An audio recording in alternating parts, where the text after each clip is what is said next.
The Indian coffee house on College Street, its ceiling fans churning the heavy monsoon air, embodies the combination of high culture and melancholy decay that endears the great city of Calcutta to Bengalis and foreigners alike. In the heart of a district of booksellers, the cafe echoes to the highbrow arguments of writers, students, and intellectuals, as well as to the clash of cups and saucers. A portrait of Rabindranath Tagore, the great Bengali poet and polymath, presides over the hubbub. But Calcutta has fallen on hard times, and the talk these days is of economic and cultural decline. It has deteriorated a lot, and there are multiple factors behind it. First of all, this place has grown extremely congested. If you go onto the roads, you will find millions and millions of people milling in Calcutta for their livelihood. Then there has been a decline in the number of employment also due to sudden closure of industries, etc. Deterioration of values, deterioration of behavior, deterioration of education, culture, everything, everywhere. Calcutta has a glorious past.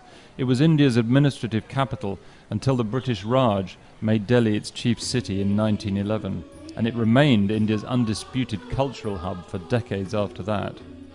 Modern education, starting from the late 18th century, together with Western curriculum, ancient and classical Indian learning, modern Indian languages, and the culture of print, which came late 18th century, Shakespeare and modern science and print culture coming to Calcutta at the same time, which created this kind of mix that gave Calcutta its reputation.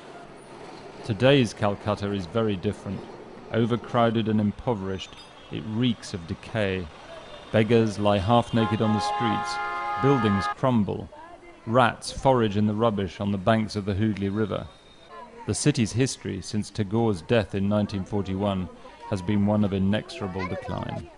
Calcutta was once home to great cultural figures such as Rabindranath Tagore.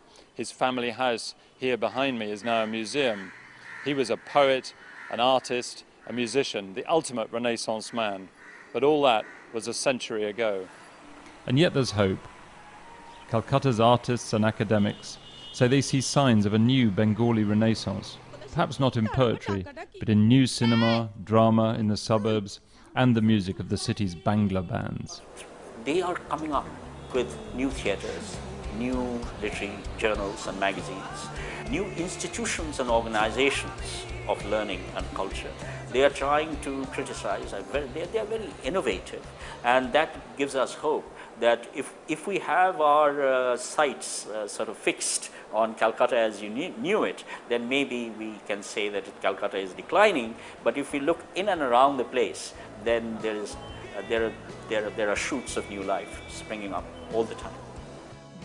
Actually, culture in Kolkata, it's always rich, got a good legacy. So people always work with arts for the sake of art. There are so many artists, so many singers, so many vocalists, so many instrumentalists. There are a lot of craftsmen. So Calcutta will be a cultural hub throughout. Aparna Sen is an actress and film director who has celebrated the melancholy glories of the city's social history in her own films. She laments the loss of some of Calcutta's old eccentricities, but remains as hopeful as the filmmakers who have followed her that Calcutta can find itself again as a city of culture. Culture is not static. It's like a river that keeps flowing, so it's bound to happen. I think it happens anywhere in the world, that you can't expect culture to remain static. It never remains static. Now these young people are finding their voices, and in cinema, in music and so on, in writing, they're finding their voices.